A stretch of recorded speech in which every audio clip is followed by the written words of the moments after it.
Hello students, I am Dr. Vinod Kamble. In this video, we are going to see the powers, duties and the liabilities of the directors. सबसे पहले हम लोग देखते हैं what are the powers of the director. Powers का मतलब क्या होता है? अधिकार. तो यहाँ पे कंपनी एक्ट 2013 के सेक्शन 179 के अंडर डायरेक्टर्स के पावर के बारे में प्रोविजन किया हुआ है. तो डायरेक्टर का पहला पावर क्या है कि डायरेक्टर जो है वो एज अ टीम काम करना चाहिए. ओके मतलब सारे बोर्ड ऑफ डायरेक्टर्स ने मिलके काम करना चाहिए, इंडिविजुअली उन लोगों को काम नहीं करना चाहिए. बिकॉज डायरेक्टर जो होते हैं वो कंपनी के मैनेजर्स होते हैं, वो कंपनी को चलाते हैं.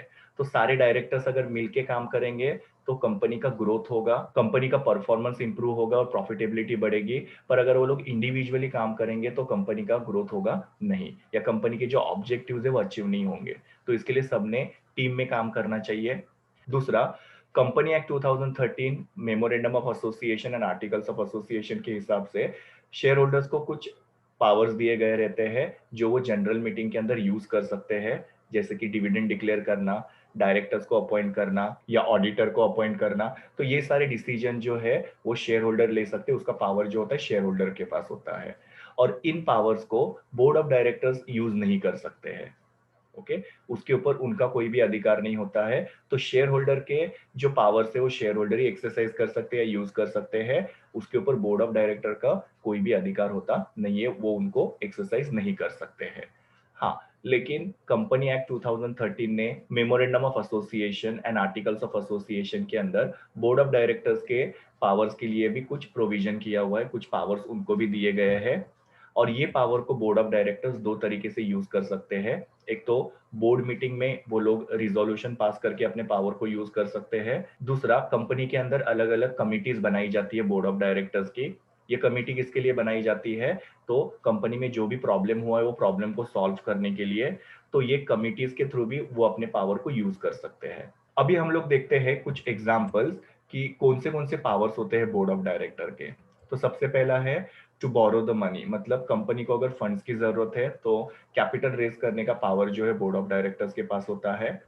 उसके बाद में जो भी फंड्स उन्होंने बोरो किया है या जो भी मनी उन्होंने बोरो किया है मार्केट में से, उसको इन्वेस्ट करने का जो पावर होता है वो भी बोर्ड ऑफ डायरेक्टर के पास होता है. कि कितना कैपिटल जो है वो फिक्स कैपिटल में इन्वेस्ट करना है, कितना कैपिटल जो वर्किंग कैपिटल में इन्वेस्ट करना है. तो जो भी बोरोड मनी है उसको इन्वेस्ट करने का पावर जो है डायरेक्टर्स के पास है. फिर बाद में कंपनी के जो सिक्योरिटीज होते हैं जैसे शेयर्स है, डिबेंचर्स है या बॉन्ड्स वगैरह है, उसको इंडिया में या अब्रॉड में, अब्रॉड मतलब क्या, फॉरेन कंट्रीज के अंदर इशू करने का पावर जो होता है डायरेक्टर्स के पास होता है. इशू मतलब कि उसका सेलिंग करना. तो अलग अलग कंपनी की सिक्योरिटीज होते हैं, उसको इंडिया में या अब्रॉड में डायरेक्टर जो है वो इशू कर सकते हैं. नेक्स्ट वाला है diversify the business of the company. Diversify मतलब क्या, चेंज करना. तो कंपनी के बिजनेस में अगर कुछ भी चेंजेस करने हैं तो वो चेंज करने का पावर जो होता है बोर्ड ऑफ डायरेक्टर के पास होता है. नेक्स्ट वाला है कंपनी के जो की मैनेजरियल पर्सोनल होते हैं. की मतलब क्या, इंपॉर्टेंट, और मैनेजरियल पर्सोनल मतलब क्या, मैनेजरियल लेवल पे काम करने वाले एम्प्लॉइज. पर्सोनल मतलब एम्प्लॉइज. तो ये जो की मैनेजरियल पर्सोनल या केएमपी जिनको बोला जाता है, इनको अपॉइंट करने का और इनको रिमूव करने का पावर जो होता है डायरेक्टर्स के पास होता है. अब ये कौन से की मैनेजरियल पर्सोनल है तो इसी चैप्टर में हम लोग आगे उसके बारे में डिटेल में पढ़ने वाले हैं. उसके बाद में कंपनी के अंदर बोर्ड ऑफ डायरेक्टर की जब कैजुअल वैकेंसी होती है तो वो वैकेंसी भरने का जो अधिकार है वो भी डायरेक्टर्स के पास होता है ना. कैजुअल वैकेंसी का मतलब क्या होता है कि किसी भी डायरेक्टर का अगर डेथ हो गया या कोई भी डायरेक्टर रिजाइन करके चला गया तो उसकी वजह से एक वैकेंसी क्रिएट होती है कंपनी में. और वो वैकेंसी जो होती है वो जो भी दूसरे डायरेक्टर है वो भर सकते हैं, उनके पास उतना अधिकार है. नेक्स्ट है टू रिकमेंड द डिविडेंड. अभी कंपनी का कितना प्रॉफिट हुआ, वो प्रॉफिट में से कितना हिस्सा जो है वो कंपनी के जो एक्सपेंसेस है या कंपनी के जो डेट्स है उसके लिए बाजू में निकालना, और बचा कुचा पैसा जो है उसको एज ए डिविडेंड के रूप में देना. ये रिकमेंडेशन जो होता है वो बोर्ड ऑफ डायरेक्टर्स दे सकते हैं. ओके, लेकिन डिविडेंड को फाइनल शेयर होल्डर ही करते हैं. तो यहाँ पे रिकमेंडेशन जो होता है वो बोर्ड ऑफ डायरेक्टर्स करते हैं, लेकिन फाइनलाइजेशन जो होता है शेयर होल्डर्स करते हैं. तो कितना डिविडेंड देना है वो सुझाव जो होता है वो डायरेक्टर शेयर होल्डर को देते हैं. उसके हिसाब से शेयर होल्डर फिर डिसाइड करते हैं कि कितना देना चाहिए. हाँ, क्योंकि डायरेक्टर्स को जो है वो कंपनी की फाइनेंशियल पोजीशन के बारे में अच्छे से पता होता है, तो डायरेक्टर्स अपना एक सुझाव देते हैं. बाकी उसको मानना या नहीं मानना वो शेयर होल्डर के ऊपर होता है. और लास्ट में है to appoint the first auditor of the company. ना ऑडिटर्स कौन होते हैं? जो कंपनी का अकाउंट चेक करते हैं. ओके। अकाउंटेंट जो होते हैं वो अकाउंट लिखते हैं और ऑडिटर जो होते हैं वो अकाउंट को चेक करते हैं, बिकॉज अकाउंटेंट से कोई फ्रॉड हुआ रहे या अकाउंटेंट से कोई मिस्टेक हुई रहे तो ऑडिटर जो होते हैं वो अकाउंट को चेक करके वो मिस्टेक को या फ्रॉड को फाइंड आउट करते हैं और अपना रिपोर्ट देते हैं कंपनी को कि कंपनी का अकाउंट सही है या फिर कंपनी के अकाउंट में कुछ प्रॉब्लम है।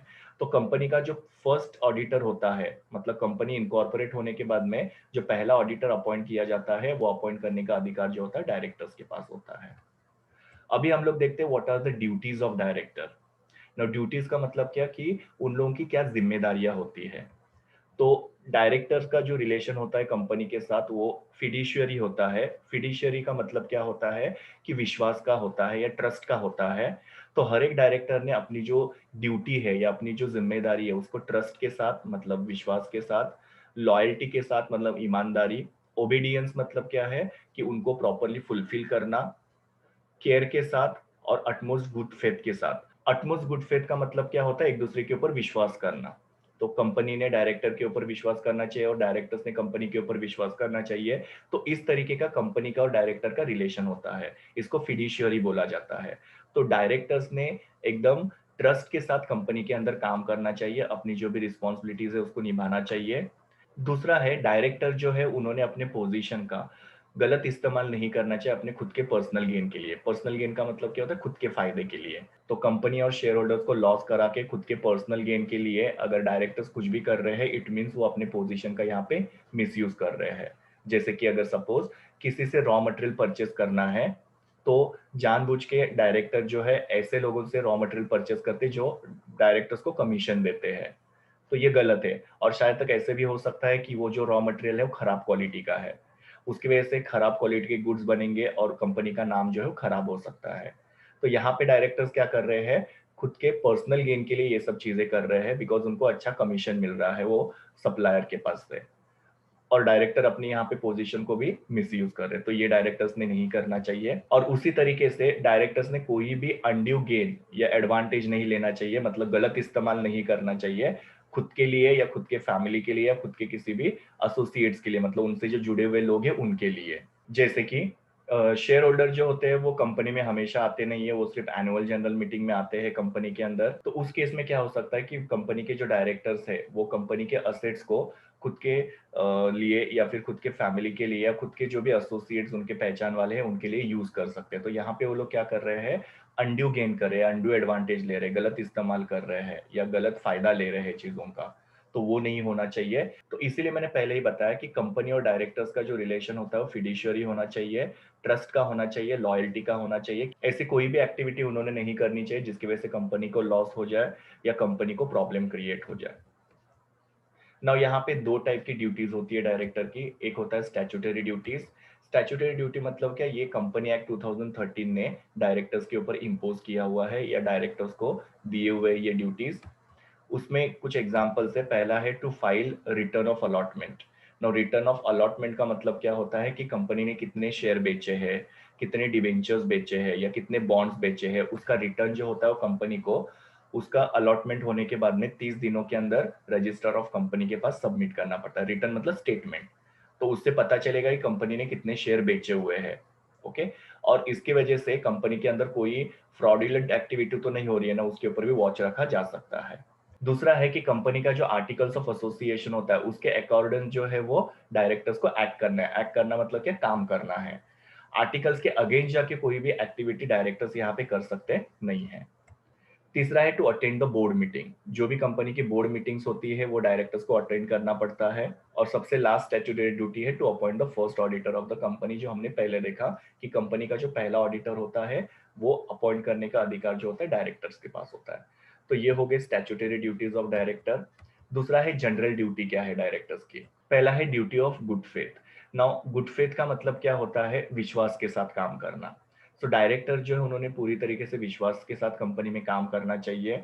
उन्होंने कंपनी और कंपनी के जो प्रेजेंट और फ्यूचर मेंबर्स है उनके बेस्ट इंटरेस्ट के लिए काम करना चाहिए। बेस्ट इंटरेस्ट का मतलब क्या, उनके फायदे के लिए काम करना चाहिए, ना कि खुद के पर्सनल गेन के लिए काम करना चाहिए। तो एकदम विश्वास के साथ यहाँ पे डायरेक्टर्स को काम करना है। जब भी वो लोग काम करेंगे तो कंपनी का फायदा क्या है, और मेंबर्स का क्या फायदा है उसको ध्यान में रखना चाहिए, बिकॉज जब कंपनी ग्रो करेगी तो डायरेक्टर्स का अल्टीमेटली ग्रोथ होगा। पर अगर सपोज यहाँ पे डायरेक्टर्स ने पर्सनल गेन के लिए अगर कोई भी काम किया तो उसकी वजह से कंपनी का नुकसान हो सकता है और उसकी वजह से फिर मेंबर्स को भी नुकसान हो सकता है। दूसरा जनरल ड्यूटी है ड्यूटी ऑफ केयर।